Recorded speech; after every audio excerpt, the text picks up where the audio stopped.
Hi friends, welcome to my channel. நம்ம இன்னைக்கு இந்த வீடியோல வெண்ணிலா ஸ்பாஞ்ச் கேக் எப்படி செய்யலாம் சொல்லிட்டு தாங்க பார்க்க போறோம். நம்ம கடைகளெல்லாம் கேக் வாங்கி சாப்பிட்டுருப்போம். இன்னைக்கு நம்ம வீட்லயே வந்துட்டு எப்படி ஸ்பாஞ்ச் கேக் செய்யலாம் சொல்லிட்டு தாங்க பார்க்க போறோம். வாங்க நம்ம வீடியோக்குள்ள போய் எப்படி வெண்ணிலா ஸ்பாஞ்ச் கேக் செய்யலாம் சொல்லிட்டு பார்த்துடலாம். இப்போ ஒரு மிக்ஸி ஜார் வந்து எடுத்துக்கோங்க. இதில் ஒரு முட்டையை நம்ம உடச்சி இதில் வந்து ஆட் பண்ணிக்கலாம். கேக்குக்கு எப்போவுமே வந்துட்டு அதோடைய மெஷர்மெண்ட் தான் வந்து ரொம்பவே முக்கியம். கேக்குடைய மெஷர்மெண்ட் எல்லாமே கரெக்டாக இருந்துச்சு அப்படின்னா கேக் வந்து பெர்ஃபெக்டாக வரும். ஸோ எல்லா மெஷர்மெண்ட்டுமே வந்து கரெக்டாக வந்து எடுத்துக்கோங்க கேக் செய்யும் போது. ஸோ இப்போ இது கூட முட்டை வாடை தெரியாமல் இருக்கிறதுக்காக ஒரு அரை டேபிள் ஸ்பூன் அளவு வெண்ணிலா எசன்ஸ் வந்து ஆட் பண்ணிக்கலாம். இது கூடவே 1/4 டேபிள் ஸ்பூன் அளவு உப்பு ஆட் பண்ணிக்கோங்க. உங்கள்கிட்ட வெண்ணிலா எசன்ஸ் இல்லை அப்படின்னா நீங்கள் இதுக்கு பதிலாக ஒரு 1/4 டேபிள் ஸ்பூன் அளவு ஏலக்காய் பவுடர் வந்து சேர்த்துக்கோங்க. இப்போ இது கூட ஒரு 200 கிராம் அளவு சுகர் சேர்த்துக்கோங்க. இது கூடவே அரை கப் அளவு புளிக்காத கெட்டியான தயிர் வந்து நம்ம ஆட் பண்ணிக்கலாம். சேர்த்துட்டு ஃபஸ்ட்டு நம்ம இது எல்லாத்தையுமே மிக்ஸி ஜாரில் நல்லா பிளெண்ட் பண்ணி வந்து எடுத்துக்கலாம். இப்போ நம்ம இதை நல்லா வந்து அரைச்சி எடுத்தாச்சு. இப்போ இது கூட ஒரு 150 ml அளவு ரீஃபைண்ட் ஆயில் வந்து ஆட் பண்ணிக்கலாம். இது வந்து ஒரு அரை கப் அளவு இருக்கும். சேர்த்துட்டு இதையும் நம்ம நல்லா வந்து மிக்ஸி ஜாரில் போட்டு பிளெண்ட் பண்ணி எடுத்துக்கலாம். இப்போ பாருங்கள், அதோடைய கன்சிஸ்டன்சி இந்த அளவுக்கு இருக்கணும், இந்த அளவுக்கு கெட்டியாக இருக்கணும். ஸோ அப்போ தான் நம்மளுக்கு கேக்கு வந்து நம்மளுக்கு நல்லா வந்து ஸ்பாஞ்ச் மாதிரி நல்லா வந்து பொங்கி வரும். இப்போ நம்ம அரைச்சி வச்சுருக்க மாவை இது கூட வந்து நம்ம ட்ரான்ஸ்ஃபர் பண்ணிட்டு போகிறோம்.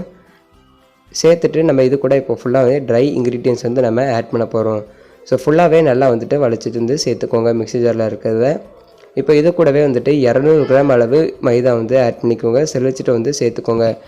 இப்போது இது கூட ஒரு அரை டேபிள் ஸ்பூன் அளவு பேக்கிங் சோடா, 1/4 டேபிள் ஸ்பூன் அளவு பேக்கிங் பவுடர் வந்து ஆட் பண்ணிக்கோங்க. பேக்கிங் சோடா அப்படிங்கிறது கேக்கு வந்துட்டு நம்ம தனியாக வந்து ஆட் பண்ணுறது. பேக்கிங் பவுடர் அப்படிங்கிறது நம்ம ஆல்ரெடி வந்துட்டு வீட்டில் சமையல் சோடா யூஸ் பண்ணோம்ல, அதுதான் வந்து பேக்கிங் பவுடர். இப்போ சேர்த்துட்டு நம்ம இது எல்லாத்தையும் வந்துட்டு ஒரு தடவை மிக்ஸ் பண்ணி விட்டுற போகிறோம். ஸோ நல்லா வந்து சேர்த்து மிக்ஸ் பண்ணிக்கோங்க. ஒருவேளை உங்களுக்கு ரொம்ப கெட்டியாக இருந்துச்சு அப்படின்னா நீங்கள் வந்துட்டு பால் வந்து சேர்த்துக்கோங்க. பாருங்கள், இந்த அளவுக்கு அதோட கன்சிஸ்டன்சி வந்து உங்களுக்கு இருக்கணும். கொஞ்சம் வந்துட்டு மாவு ரொம்ப கெட்டியாக இருந்தாலும் கேக்கு நம்மளுக்கு சாஃப்டாக கிடைக்காது. ரொம்ப தண்ணியாகிட்டாலும் நம்ம கேக் வந்து பர்ஃபெக்டாக வராது. இந்த அளவுக்கு பார்த்தீங்கன்னா இருக்கணும்.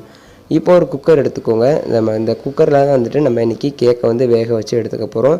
அதை சுற்றி நல்லா எந்த அளவுக்கு நம்ம ஆயில் வந்து அப்ளை பண்ணிக்க போகிறோம். அப்போ தான் நம்மளுக்கு கேக் வந்து நல்லா வந்து ஒட்டாமல் வரும். எல்லா பக்கமும் அப்ளை பண்ணதுக்கப்புறமா உள்ளே வந்து நான் பட்டர் ஷீட் வந்து வச்சுருக்கேன். உங்கள்கிட்ட பட்டர் ஷீட் வந்து இல்லை அப்படின்னா A4 ஷீட் பேப்பர் வந்து போட்டுக்கோங்க. ஸோ அதுவும் நல்லா சூப்பராக தான் இருக்கும். சேர்த்துட்டு நம்ம எடுத்து வச்சுருக்க பேஸ்ட்டை, அந்த மைதா பேஸ்ட்டை நம்ம இது கூட வந்துட்டு நம்ம சேர்த்துட போகிறோம். சேர்த்துட்டு இதை வந்துட்டு ஒரு தோசை பேன் வந்து ஹீட் பண்ணிக்கோங்க. அது மேலே நம்ம இந்த குக்கரை வந்து வச்சிட போகிறோம். வச்சுட்டு ஒரு 30 நிமிஷம் அதை நம்ம அப்படியே வந்து விட்டுடலாம். மீடியம் ஃப்ளேமில் வச்சு வேக வச்சு எடுத்துக்கோங்க. பார்த்தீங்கன்னா 30 நிமிஷம் போல் ஆயிருக்கு. நம்ம கேக் வெந்துருச்சா வந்து செக் பண்ணிடலாம். பாருங்கள், அந்த கத்தியில் வந்து ஒட்டவே இல்லை. நம்மளுக்கு கேக் வந்து பெர்ஃபெக்டாக வந்து வெந்துருச்சு. நீங்கள் சென்டரில் தான் வந்து குத்தி பார்க்கணும். அப்போ தான் நம்மளுக்கு கேக் வந்து வெந்திருக்கான்னு தெரியும். ஸோ இப்போ ஓரங்களை நம்ம இந்த அளவுக்கு வந்து கட் பண்ணி விட்டுக்கலாம். அப்போ தான் நம்மளுக்கு எடுக்க வந்து ஈஸியாக வந்து வரும். பாருங்கள், நம்ம கேக்கு எந்த அளவுக்கு வந்து பொங்கி வந்திருக்கு அப்படின்ட்டு. இப்போ போட்டிருக்க நம்ம பட்டர் ஷீட்டை வந்துட்டு நம்ம ரிமூவ் பண்ணிட போகிறோம். பாருங்கள், நம்மளுக்கு எந்த அளவுக்கு வந்து கேக் ஒட்டாமல் வருது. நல்லா ரொம்ப வந்து நல்லாவே சாஃப்டாக வந்திருக்கு. ஸோ அந்த பட்டர் பேப்பர் வந்து நம்ம ரிமூவ் பண்ணிடலாம். இப்போ நம்ம மேலே இருக்க லேயர் வந்து கட் பண்ணி வந்து எடுத்துக்க போகிறோம். அந்த பொங்கி வந்திருக்கும்ல, ஸோ அதை வந்துட்டு நம்ம கட் பண்ணி வந்து எடுத்துக்கலாம். பாருங்கள், நம்மளுக்கு கேக்கு உங்களுக்கு பார்க்கவே தெரியும் எந்த அளவுக்கு சாஃப்ட்னஸாக இருக்குன்ட்டு. நீங்கள் கன்ஃபார்ம் இந்த ரெசிபி வந்து வீட்டில் ட்ரை பண்ணி பாருங்கள். ரொம்பவே வந்து சூப்பராக இருக்கும். அப்படியே கடையில் கிடைக்கிறது மாதிரியே அந்த டேஸ்ட் அப்படியே வந்து இருக்கும். ஸோ இப்போ பாருங்கள் எந்த அளவுக்கு நம்மளுக்கு சாஃப்டாக இருக்குன்ட்டு. கையில் எடுக்கக்கூட முடியல, அந்த அளவுக்கு பார்த்தீங்கன்னா சாஃப்டாக இருக்குது. உங்களுக்கு பார்க்கவே தெரியும். பாருங்கள், அப்படியே பஞ்சு போல் பார்த்தீங்கன்னா இருக்குது. ஸோ இப்போ இது மேலே நம்ம கேக் க்ரீம் வந்து கொஞ்சம் ஃப்ளேவருக்காக வந்து ஆட் பண்ணிக்கலாம். இந்த கேக் க்ரீம் ரெசிபி வந்து நம்ம சேனலில் ஆல்ரெடி வந்து அப்லோட் பண்ணியிருக்கோம். அந்த வீடியோ லிங்க் பார்த்தீங்கன்னா டிஸ்கிரிப்ஷனில் இருக்குது. தேவைப்பட்டால் செக் பண்ணி பார்த்துக்கோங்க. அவ்வளோதான் ஃப்ரெண்ட்ஸ், வீட்டில் வந்துட்டு சூப்பராக டேஸ்ட்டான எப்படி வந்து வெண்ணிலா ஸ்பாஞ்ச் கேக் செய்யலாம்னு சொல்லி பார்த்தோம்.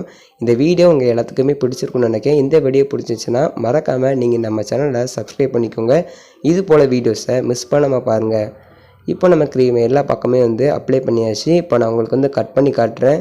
பாருங்கள், அது எந்த அளவுக்கு வந்து சாஃப்டாக இருக்குன்ட்டு உங்களுக்கு பார்க்கவே வந்து தெரியும்.